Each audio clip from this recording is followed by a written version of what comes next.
განმარტობ ბორევის წიგნის ნიჭიერი ჰუმანოიდური ცივილიზაციების ისტორიის განხილვას. შემდეგი განხილველი თემა არის მონღოლური ქვერასა. ლექსი გამომდოვე. მეშვიდე ატლანტიკური ქვერასა მონღოლოიდური არასდროს არ იყო პირველყოფ მატერიკის მფლობელი.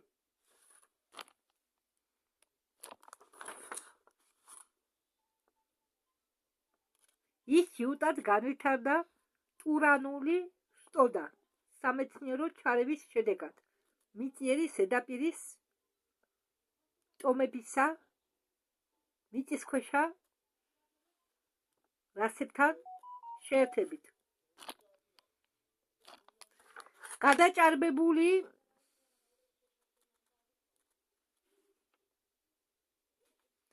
აზიის ერებიდან ამდგარი ოკეანედან ამერიკაზე არაერთი მონღოლოიდური ტომებმა გადაიარა. ბოლომ ასეთი მიგრაციიდან კიტანებისა ხდებოდა 1500 წლის უკან და დატოვა ნაკვალევი ჩრდილო ამერიკაში. მონღოლოიდური სისხლის ქონა ინდოელების ტომებში ამერიკაში აღიარებულია თანამედროვე ეთნოლოგებით. უნგრელები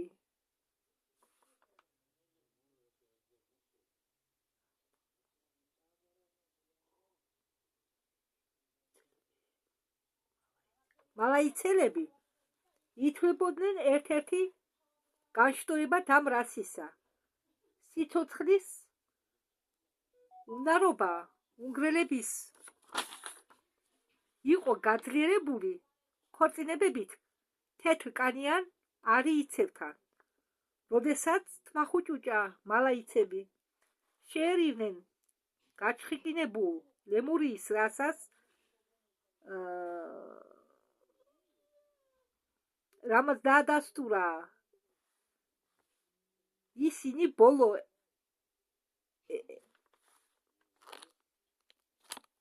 ერთმა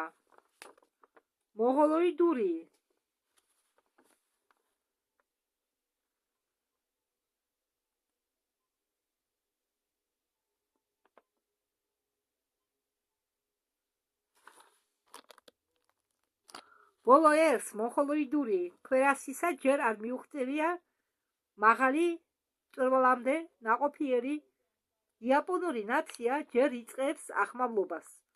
ისტორია მონღოლოიდური ქვერასის შექმნისა ვიღაცას მოეჩვენება სკანდალური. მიახლოებით 200,000 წლის უკან სხვადასხვა ჯგუფმა ვარსკვლავური უცხოპლანეტებისა ჩუმად ატარებდა გენეტიკურ ექსპერიმენტებს დედამიწაზე. მიყრუებულ ადგილებში ისინი ან თავიდან ქმნიდნენ ადამიანურ ახალ არსებებს, ან ძველ გადაშენების პირას მყოფ ერებს განაახლებდნენ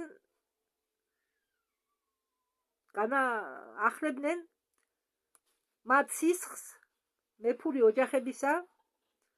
საერთოდ ჯერ იქნებოდა სამეფო ოჯახი, ის იქნებოდა ვარსკვლავური ღმერთებით,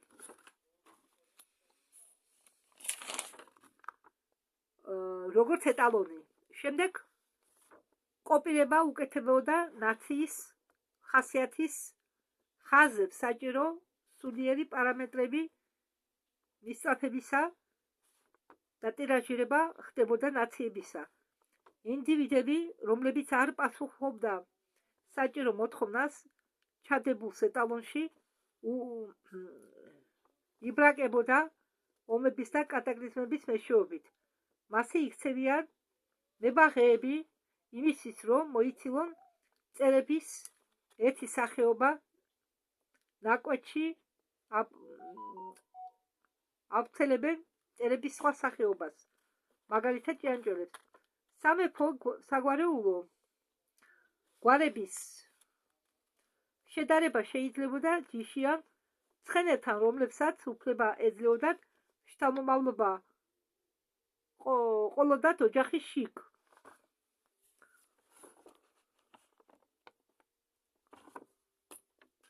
იმისთვის, რომ ბავშვებმა არ დაკარგოს ჯიშის ხასიათი. მოწესრიგებული უცოპალეტები არჩევდნენ რჩეულ ეტალონურ ოჯახებს ან ორბიტალურ სადგურებზე ან სტერილურ ქალაქებში, პიტომნიკებში. მეზობელ პლანეტაზე ერთ-ერთი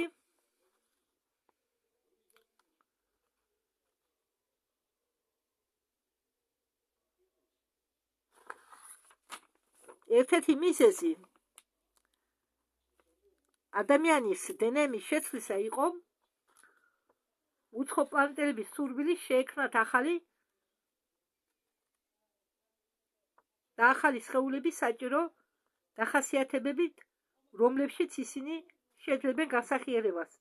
დნმ-ის საფუძველზე პრასემიტების, ჰუმანოიდების, რუხების და ცივილიზატორების სირიუსიდან იქნებოდა შუმერული ხალხი ერი,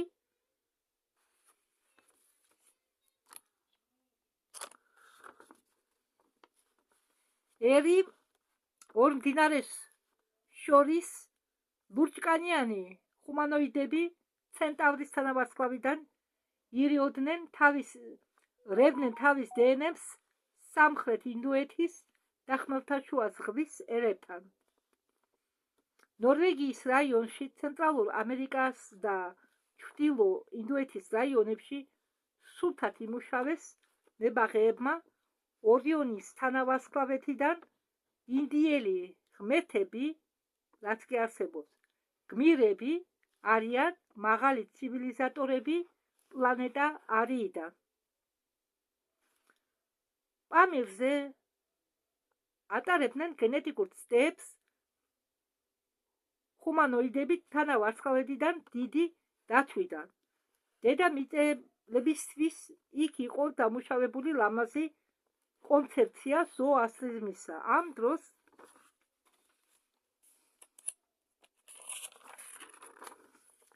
მხიარულ დროს ატარებდნენ პლეიადის წარმომადგენლები ტურანული ქვერასის გენებთან რაიონში, რომელიც გახდა ახოცხე მორე.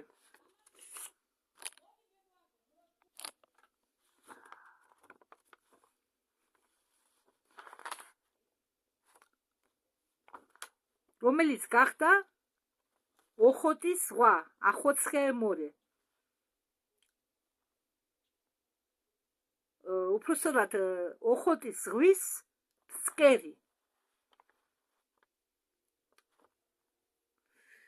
შეუკავებელი ერები და ხუმარა ნაციები ყვაოდა ცივილიზაციები, რომლებიც ბევრად იყო წინ ვიდრე ჩვენ ტექნიკურ და სულიერ ურთიერთობაში, მაგრამ ადამიანები, როგორც მათი არასრულყოფილი შემქმნელები, შეუჩერებლივ და ნებიანად ერეოდნენ ერთმანეთში და ომობდნენ. თუ შეურევ ლამას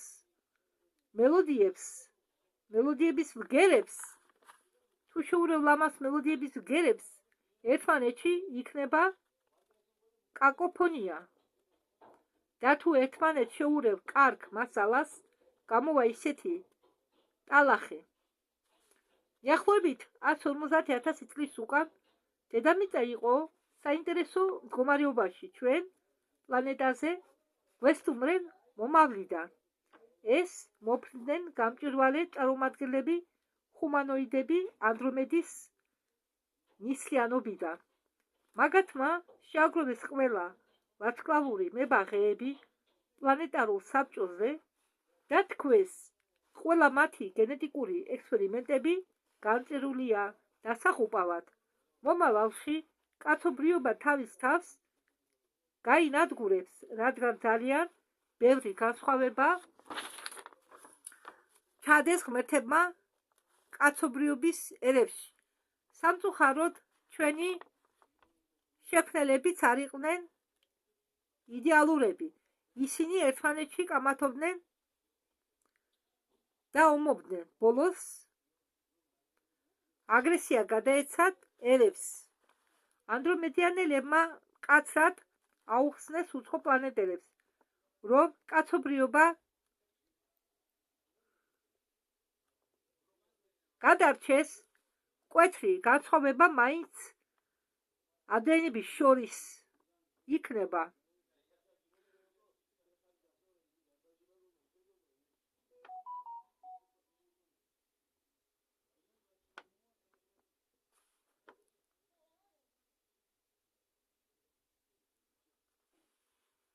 თორემ რა გამოდის 12 მეტრიანი გოლიათები გულმოდგინებით ხოცავენ 3 მეტრიან კარლიკებს და რქიანი ადამიანები ხოცავენ ძაღლისთავებიანებს. სასურველია შეიქმნას ერთი პროტოტიპი დედამიწებისა, რომ გავდეს იქნება სხვა ნაციებს, რომლებშიც იქნებოდა განვითარებული ერთობის მაღალი გზნობა. დროის განმავლობაში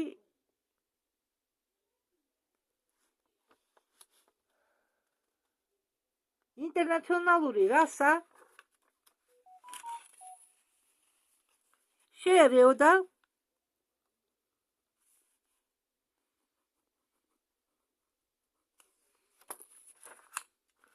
სხვა ერებს და ჩაყლაპავდა მათ, სამუდამოდ გაერთიანებდა თავისი ყველა განსხვავებას ერებისა, ყველა განსხვავებულ ერებს.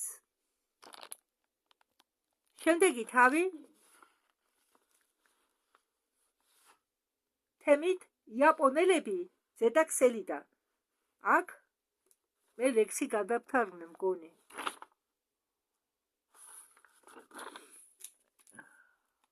მოკლე პატარა ლექსი. ნუ მიწოდებთ მე ადამიანს. მე არ ვიპარავ, არ ვსვამ, არ ვიტყუები. ქალებს გავურბივარ, თუმცა ინვალიდი არ ვარ და ვერავის ჭამას ვერ შევძლებ. ხო, ასეთი მოკლე ლექსი. ხო, რას წერს ბორევი? მე ადამიანს ნუ მიძახით. ხო, ესე იგი ადამიანს ტერმინი ადამიანი ნიშნავს ისეთ არსებას, რომელიც იპარავს, სვამს, იტყუება და ჭამს ხორცს. სხვის ხორცს. ამის თქმა უნდა ბორევს. წარმოიდგინეთ ტერმინი ადამიანი, ჩვენ ადამიანები. თქო რომ ახლა იყო სხვა ჰუმანოიდური ცივილიზაციის წარმომადგენელი, ეს ხო გასაგები იქნებოდა, რომ თქვენ ხართ არსებები, რომლებიც ჭამთ სხვებს, რომლებიც სვამთ, გულაობთ, იტყუებით, იპარავთ და ასე შემდეგ. და აკაჩაღებთ. ამის თქმა უნდა ბორევს ამ მოკლე ლექსით მეტი არაფერი. კარგი, ახლა გადავიდეთ ჩვენ ტექსტზე. ყველა ვარსკვლავური ღმერთები არ დათანხმდნენ რასაკურველია ანდრომედიანელების ნათქვამს. ატლანტიდის რამდენიმე კატაკლიზმის დროს პლეიადენელები გრძნობდნენ სიყვარულს ადამიანების მიმართ და ბევრჯერ შველოდნენ ადამიანებს სრული დაღუპვისაგან. სხვა უცხოპლანეტელების მიერ პლეიადის ორ პლანეტაზე იყო შექმნილი კოლონიები ატლანტების ტლავატლების ეპოქაში. ესე იგი იყო ორი კოლონია შექმნილი პლეიადებზე ატლანტების ტლავატლების ეპოქაში. ამიტომ მაგათმა მიიღეს გულთან ახლოს იდეა დედამიწაზე ახალი რასის შექმნისა. რაღაც დრო პლეიადენელები ანატომირებდნენ მრავალ ჰუმანოიდებს სხვადასხვა ჰუმანოიდური ცივილიზაციიდან, ანალიზირებდნენ გენეტიკურ უცხოპლანეტარულ რასებს. ბოლოს ჩვენი ვარსკვლავური ძმები მოვიდნენ იმ დასკვნამდე, რომ ყველაზე კარგი გამოსავალი იქნებოდა გამოსადეგი ერთიანობის გრძნობით მქონე ცალკე ინდივიდისა მთელ ერთად, რომელსაც ფლობენ ზეტა ქსელებიანელები. მათ აიღეს დნმ ზეტა ქსელის ერთ-ერთი ერიდან, რომელთაც ჩვენ ვეძახით რუხებს და გაურიეს დნმ მათი ტურანელების ყავისფერ დნმ-ს. ტურანელებს ტურანცებს კიდე უძახიან. იგი გაურიეს, რადგან ტურანელები იყვნენ ყავისფერები, მათ დნმ-საც დაარქვეს ყავისფერი დნმ-ები და ბორევი წერს, რომ რუხების დნმ-ს გაურიეს ტურანელების დნმ, ყავისფერი დნმ. მიღებულ გენეტიკურ კოქტეილში პლიადინელებმა უხვად შეურიეს თავიანთი ყვითელი ქრომოსომები და ამ რუხების ტურანელების დნმ-ს მათ კიდევ დაამატეს თავითი ყვითელი ქრომოსომები. ზედა ქსელიდან რუხების დნმ პლუს ამას ყავისფერი ტურანელების დნმ და პლუს ყვითელი პლიადინელების ყვითელი ქრომოსომები. თანდათან საცდელ ყოლბაში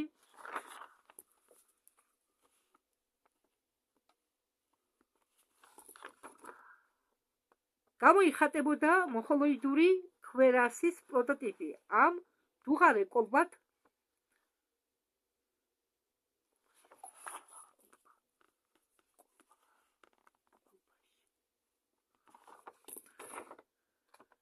სადაც ტარდებოდა ექსპერიმენტი, იყო იაპონია. მაგ დროს ის გამოეყო აზიას და გახდა კუნძული. მასეთი ცდების ჩატარებას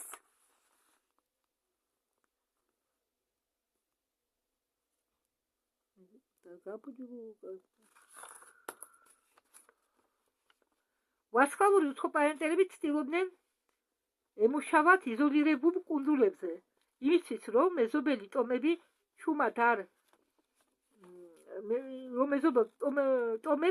არ ჩაეყარათ ყოლბაში.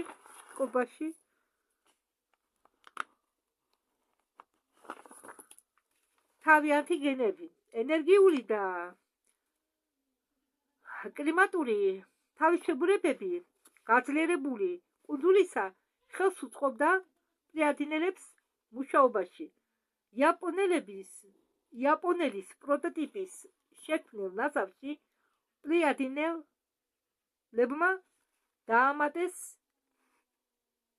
სირიუსიანელების ქრომოსომები და გამოიყვანეს ისინი და დაასახლეს, ესე იგი, ამ პროტოტიპს, იაპონელის პროტოტიპს, რომელშიც შედიოდა რუხების, ყავისფერი ტურანელების და ყვითელი პლიადინელების ქრომოსომები, პლიადინელებმა დაამატეს სირიუსიანელების დნმ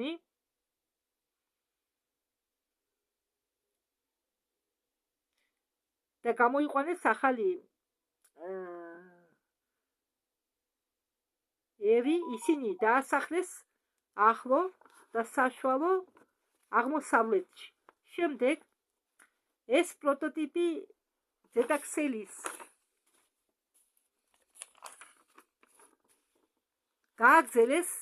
გააძლიერეს ვეგანური ქრომოსომებით, ესე იგი ამას კიდევ დაუმატეს მეხუთე უცხოპლანეტელების ვეგანური ქრომოსომები და გამოიყვანეს ტომები, რომლით დაასახლეს ციმბირი, შორეული აღმოსავლეთი და ჩინეთი.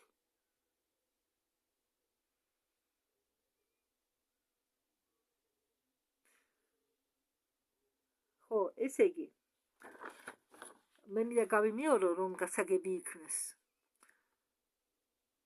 ჯერ პლიადინელებმა აიღეს რუხების დნმ, ტურანელების დნმ, ყავისფერი ტურანელების დნმ, მათ დაამატეს თავიანთი ყვითელი ქრომოსომები და გამოიყვანეს იაპონელები.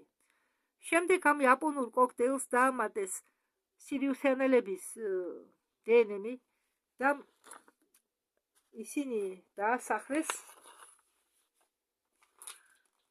მათი დაასახლეს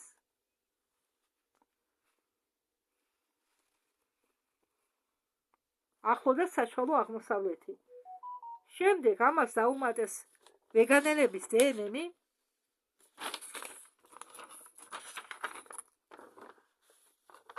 ვეგანური ქრომოსომები და გამოიყვანეს ტომები, რომლებითაც დაასახლეს ციმბირი, შორეული აღმოსავლეთი და ჩინეთი.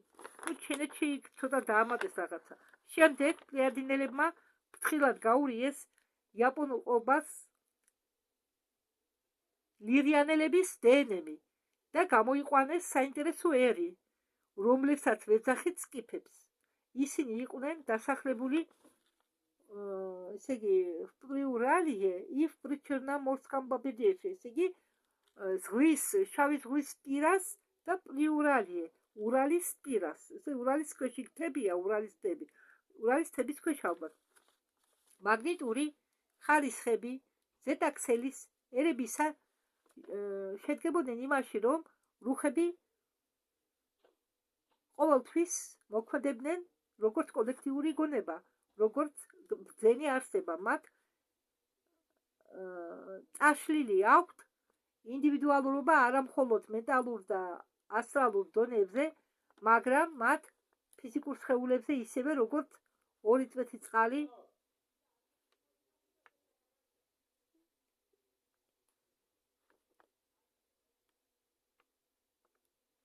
იდენტურია ჩვენი გენური ძმები პლეიადებიდან ჩვენმა გენურმა ძმებმა პლეიადებიდან გააცნობიერეს, რომ სუსტად გამოხატული ინდივიდუალობა რუხებისა ეს არის პანაცეა, შიდა ხარისხი, რომელიც აერთიანებს მომავალში ზედაპირულ დედამიწელების კაცობრიობას, ცენტრში ჩვენი პლანეტისა ასეთი მშვიდობიან გაერთიანება ზეტა ნელების, ვეგანელების, მარსიანელების უღო დადგა. ხო, რაც ჩიტებს ეხება, თანამედროვე მეცნიერ მატერიალისტებმა ნახეს ძველი იაპონური რელიგიის წმინდა ტექსტებში აღწერა ხომალდების უთოფლანეტელებისა, რომლებიც მოფრინავდნენ კოსმოსიდან, კოსმოსური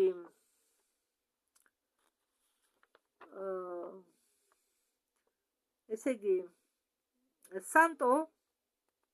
სინტო ხდება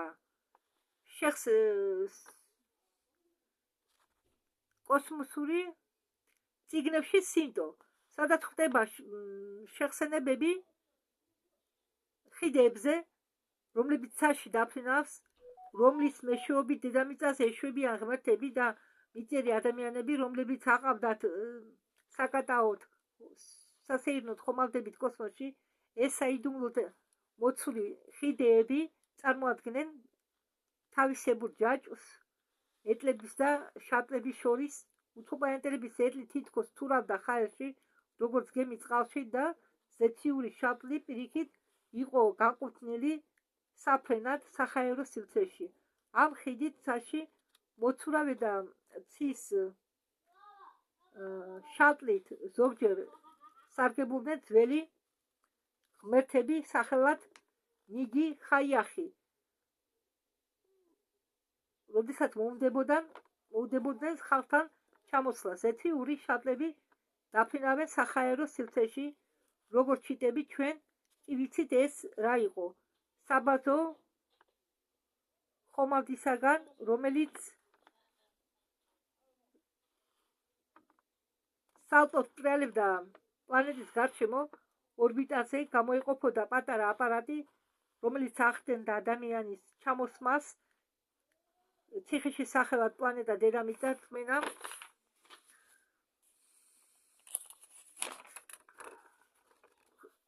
უღმერთო იაპონელებისა ღვთაებრივი წარმოშობაში დაფუძნებულია ხსოვნაზე იაპონიის კუნძულების მოკითხვაზე კოსმოსური ხომალდებით პლეიადებიდან და ანდრომედიდან. სხვა ატლანტიკური ქვერასები აგრეთვე ფლობდნენ ღვთაებრივ განძით, მაგრამ აქ გამოძერწეს მონღოლოიდური ერი მაღალი მასშტაბების ხელმძღვანელობით საჭირო მისიისთვის.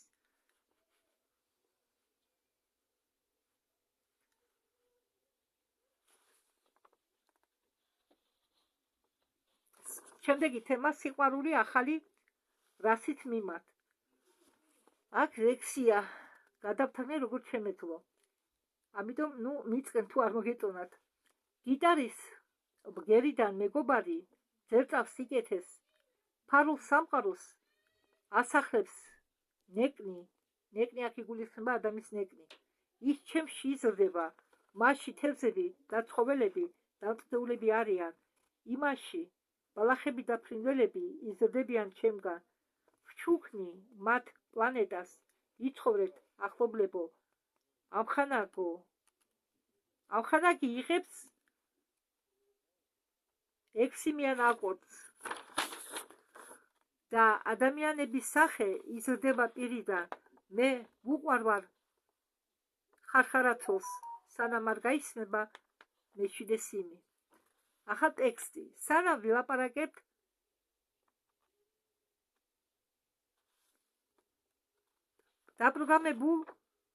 დაპროგრამირებულ სასიყვარულო ურთიერთობებზე მონღოლური იაპონური რასისა, ჩვენ უნდა გავარკვიოთ რაც ჩავდეთ სიტყვაში სიყვარული. მე ვთვლი, რომ როდესაც არსება ან სულშნეს ეს არსება თითარგმნება, მაგრამ სულშნეს სხვა მნიშვნელობა აქვს. არის ადამიანში არის სული, არსება სულშნეს და არის სუჭ, მაგრამ იგიც როგორც ის არსება ითარგმნება სულშნეს, ხო? ესე იგი არსება როგორც არსება და კიდევ სხვა ძალა, რომელსაც ქართულად ქვია არსება, მაგრამ რუსულად არის სუჭ, ის სულშნეს, დუშა, სული. და კიდე ფანტომი, მაგრამ ეხლა ტვინი არ გერებათ რო გავაგრძელო, ამიტომ მოდით შევჩერდეთ. თავის თავს სრულიად ან ნაწილებად მთელ ცხოვრების მანძილზე სხვა არსებებს სამაგიეროს არ ელოდება და არ ითხოვს მაგიერს არაფერს, სიკეთის მაგიერს, როგორც მზე თავის თავს ჩუქნის ნაწილ-ნაწილ ხეებს, ხოჭოებს, ჭიებს, მასეთი ენერგიის ხარჯვა ნიშნავს სიყვარულს. ნამდვილი სიყვარული ეს არის წვრილი, ძაფი, პლატონური სიყვარულისა ძლიერი ერთგულება და გენიალური ღვთის მიმართ მიჩვევა. ეს გამჭვირვალე ყოველდღიური ამოფრქვევა ენერგიისა თავის შეყვარებულს სულთა უანგარო არაფრით აღშეურაცხყოფილი სიყვარული. ეს სიყვარულის გამო აქ არ არის ლოგიკური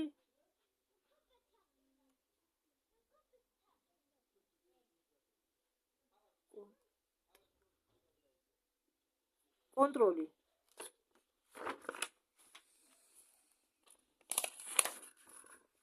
არ არის აქ ვიტალური სიცრუე და გონიერი მოლოდინები რაღაცის სანაცვლოდ. მოსიყვარული ადამიანი ხედავს ღმერთს ხოჭოშიც, ბინძურ კლელში, მოგულავე ცოლში, ძაღლში, ქვაში, ხეში. ეს სატურის შეგრძნება აუღწრელია, რომ გაიგო ასეთი სიყვარული უნდა განიცადო სამათხი. ეს აგრეთვე არის მაღალი ემოცია ამაღლებული გრძნობებით, რომ აერთიანებს ყველა ერთგული ღვთის მიმართ ადამიანებს მაღალი გონებით. ეს და მენტალური სიყვარული და სიყვარული ფსიქიკური და სულიერი, რადგან ლემურიერებს, ტურანელებს, სემიტებს, აკადიელებს მეორე სხეული ვიტალური მებაღეებმა მოუქარგეს უხეში ტილოსგან, ველესისგან და მესამე მეტალური სხეული გამოძერწეს აპანისაგან. კაცებმა და ქალებმა ამ ერისა ჩვეულებრივად შედიოდნენ ურთიერთობაში ეგოისტური მიზნებით. აქ აქვს ადგილი მხოლოდ გარე გამოვლენას, გარე სიყვარულს, ჭეშმარიტ კავშირს ორი უხტავი სულებს შორის არ არის. ცოლ-ქმარი ყოველთვის ცოლ-ქმარს ყოველთვის გაუგებრობა აქვს, რის გამო მათი სახეები დამახინჯებულია უკმაყოფილებისაგან სიტყვებისაგან, ხვამაღალი და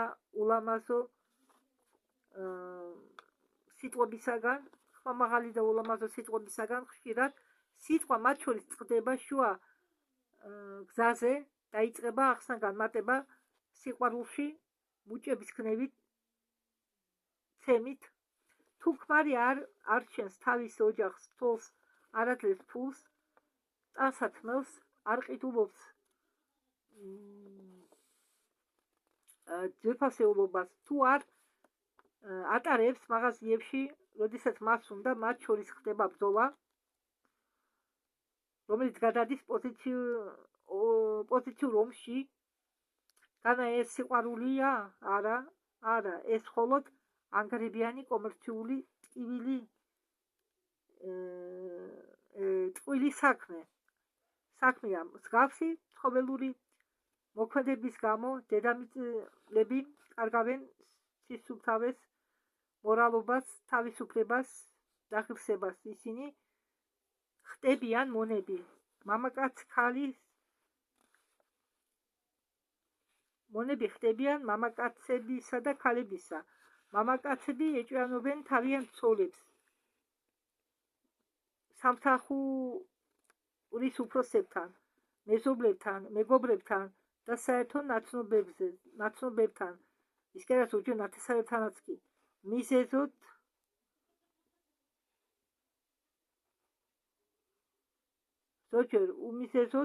ზოგჯერ მიზეზით ისინი ეჭვიანობას ეძახიან სიყვარულს.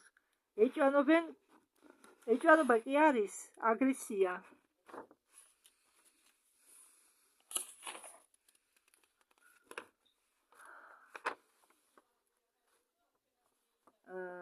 აგრესიას კი ადამიანი მოყავს ასტრალურ ჯოჯოხეთში. ეჭვიანობის მიზანია სიყვარული დააყენოს საყვარელი ადამიანის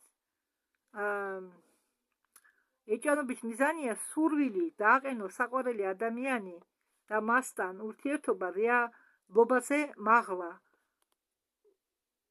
ყველაფერი რაც გიყვარს ღმერთზე მეტად, კარმის ანგელოზები ყველაფერს წაგართმევენ და დაანგრევენ, რომ დაბლოკონ თქვენი აგრესიულობა. დაიმახსოვრეთ, რომ ეჭვიანობა ჩნდება მაშინ, როდესაც ჩვენი სიყვარული მიმართულია პირველ რიგში მიწიერზე, გადამცვლელზე, მეორე მხრივ ღმერთის მიმართ.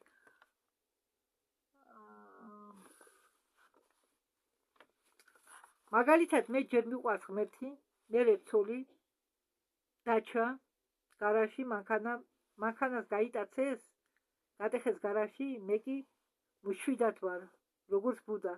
მე ვიცი, რომ მაგით ვამუშავებ კარმის იმ უბედურების გამო, რაც მე ხალხს მოუტანე წარსულ ცხოვრებაში. მე მახსოვს სამგაცნობლებიანი სამყაროს ილუზორობაზე, რისთვის ჭირდება მე ეს სათამაშო მიწერი ცხოვრება. რაც მეტია ტანჯვები ამ განსახიერებაში, მით სუფთა ხდება სული. თუ მე მიყვარს რეალური სამყარო, ესე იგი ღმერთი, მეორე მხრივ მე გული მტკივა გატაცებულ მანქანაზე, წარსნეულ თოვლზე და გატეხილ გარაჟზე. მე მზად ვარ მოვპლა ის, ვინც დაამტრია გარაჟში. შავი დღე დავაყარო იმ უსინდისოს,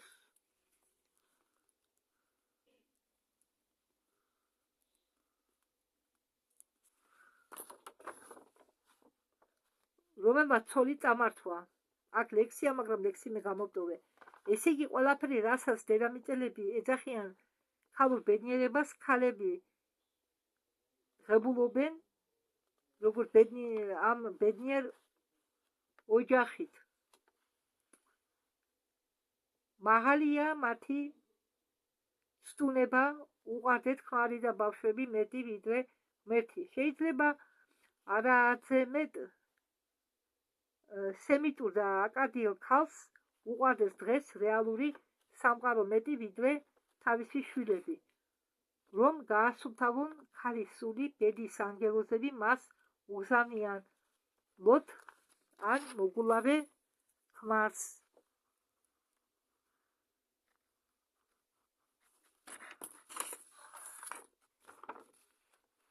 ტვინით სუსტ შვილებს ან დამნაშავეებს ან იგონებენ სასჯელს უფრო სასტიკს და საშინელს. ყველა ავადმყოფები და უბედურებები, ოჯახის დანგრევები და დანაშაული ეჭვიანობის ნიადაგზე გამოწვეულია იმით, რომ ჩვენ აღთქმაში ცხოვრების აქცენტები მძაფრად გადატანილია გარე სამყაროსკენ და არა შიდაზე. მიეცით, რაც კი საუკეთესო გაგაჩნიათ ადამიანებს და ბუნებას და სიკეთე დაგიბრუნდება თქვენ მრავალჯერად გამრავლებული. თქვენ ხომ ჩუქნით თქვენ საკუთარ თავს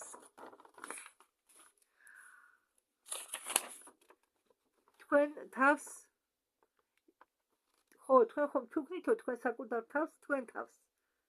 იმიტომ რომ სამყარო არასდროს არ იყოფა სუბიექტზე და ობიექტზე. ის ყოველთვის ერთნაირია და ეს სამყარო თქვენ ხართ. ამდასა ვინც ეჭვიანობს, ესე იგი უყვარს, არასწორია. ის მოიგონეს ზნედათმულმა ავადმყოფებმა ხალხმა.